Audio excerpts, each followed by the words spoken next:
Hi guys, and welcome to the show! My name is Dr. Rocker, and last week I showed you how to draw buildings. Pretty boring stuff. But for a good comic book drawing, you need a proper background. So no way around that boring stuff, unfortunately. But since we did that already, let's draw a cool character swinging through that city. That's right, people! Today we will draw the Spider-Man. I will draw him on an extra piece of paper, then scan him in and edit the drawing into the background. That should look pretty cool. So, let's get a piece of paper!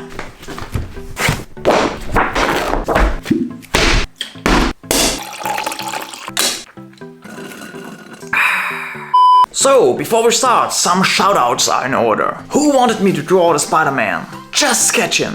Yeet, Emanation, Chris Lance, and Nadia Smith wanted me to draw the Spider-Man. And also a shout out to Carmen Hall. But now, my friends, it's time to work on the spider. Let's go!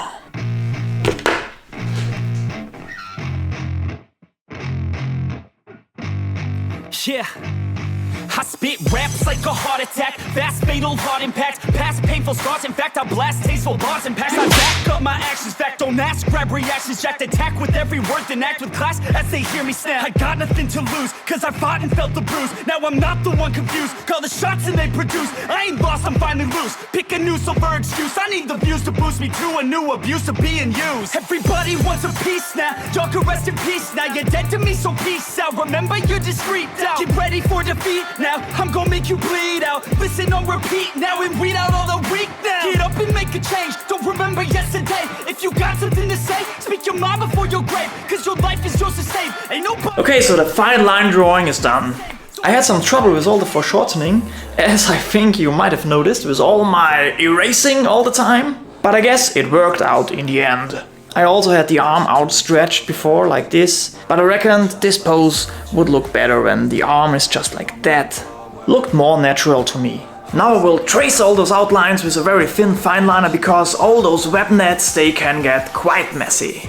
So best to make sure not to mess up everything and do it the slow way. I will use this 005 fine liner from Micron, a really thin one. There it is. 005. Okay, so no time to waste. Let's draw.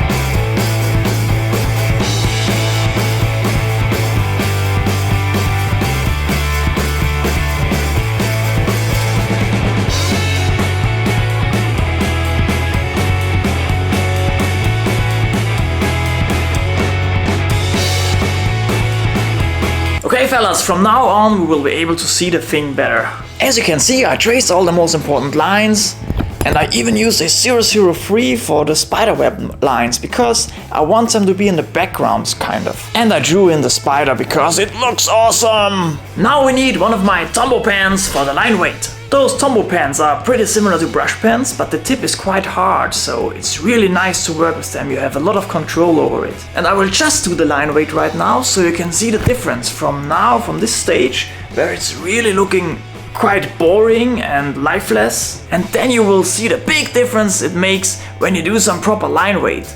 It gets more strength then. So, let's do that. With some cool music, of course. Let's go! I have a dream, that's all I need. I'll make it happen with some work and belief. Know what I want, so I'll take it on. I've made mistakes, but mistakes make you strong.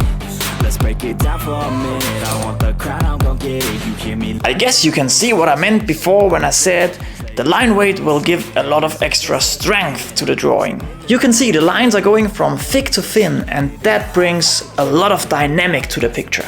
And the next thing that will bring a lot of power to our drawing are the strong blacks. But I will try not to overdo them. Especially because I want to color this piece with the iPad afterwards. And I want to leave more room for the colors. Because that can be a problem sometimes when there are too many strong blacks. Colors need some space as well. Which means I will try to do this character a little bit more lit. But still, we need some strong blacks. So, let's go!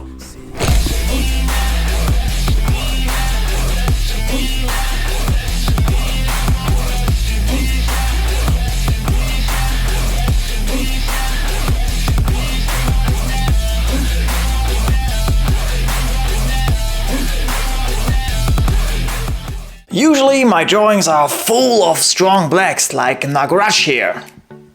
Looks very epic. But I want to try something out, so sometimes you have to be daring, and I will dare to do not more strong blacks than those, and we'll start with the hatching now. And due to the lack of the strong blacks, I have more room for hatching, of course.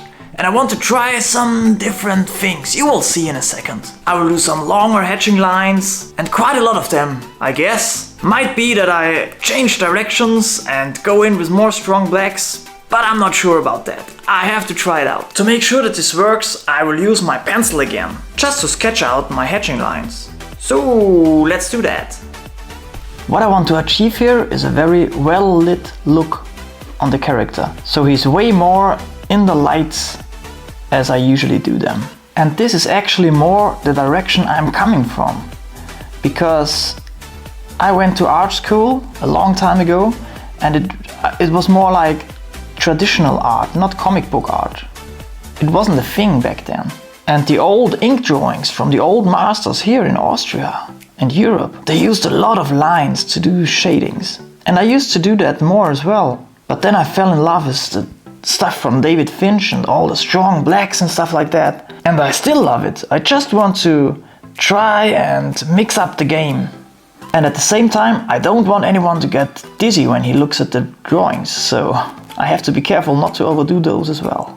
Mark Silvestri is also using a lot of lines like these, in his recent drawings especially. And I'm also a big Mark Silvestri fan, so that goes hand in hand. He really does great stuff. And by the way, this look isn't totally new for me.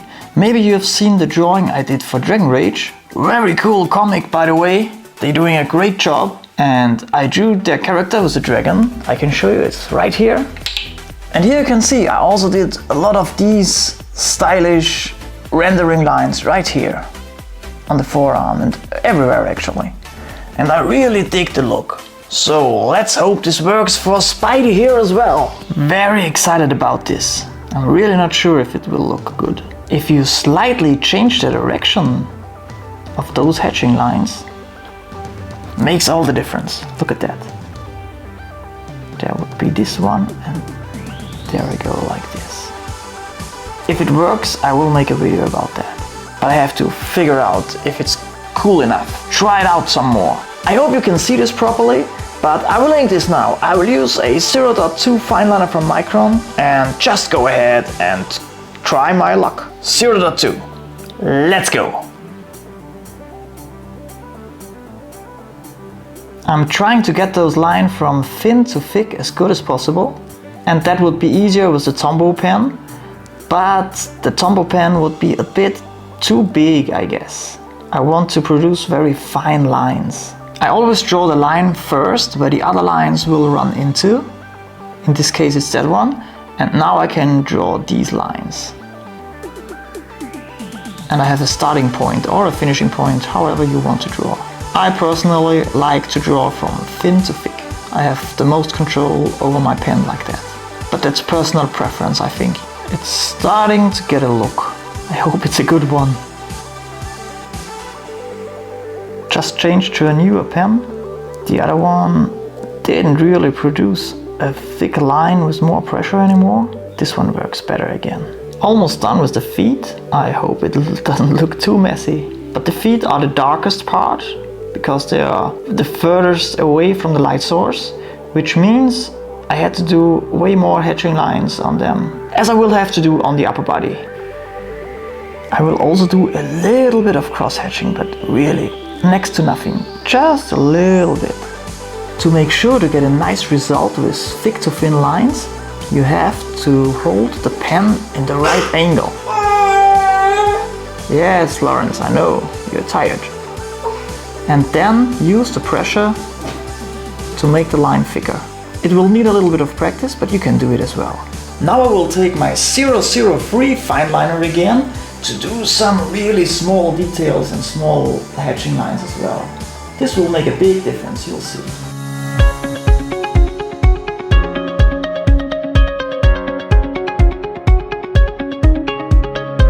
And now I will finish up with some final details on the head.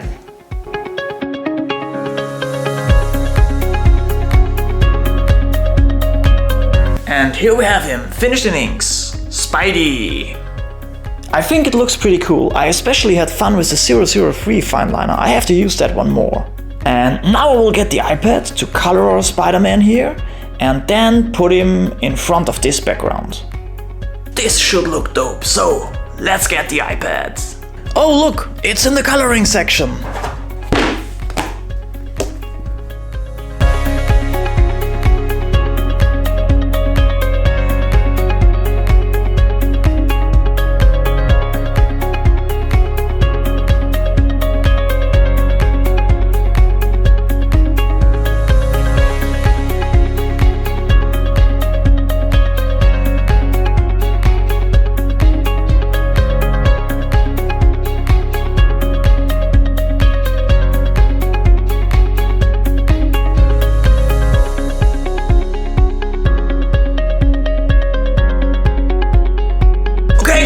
I'm done! Take a look at that! The ultimate Spider-Man cover! I used those buildings and this little bit of experimented Spider-Man drawing to produce this little piece of art. So Marvel people, what do you say? Would you like this one for a cover? Call me! And please let me know guys down in the comments section, what do you think about this approach with all the shadings, the different ones, instead of the strong blacks. You know what I mean. So I think this one turned out pretty good. I really like it. Looks very professional. Yes, Lawrence, I'm coming! But I have to go now, because I need to finish feeding my boy and then I need to go and get my first vaccination for Corona. So, wish me luck. And if you're interested in Spider-Man, then check out this video. That's where I show you how to draw Spider-Man step by step. So you can draw it, even for a beginner. So take out your pencil, a piece of paper, and click this video. See you there, my friends. Love all of you.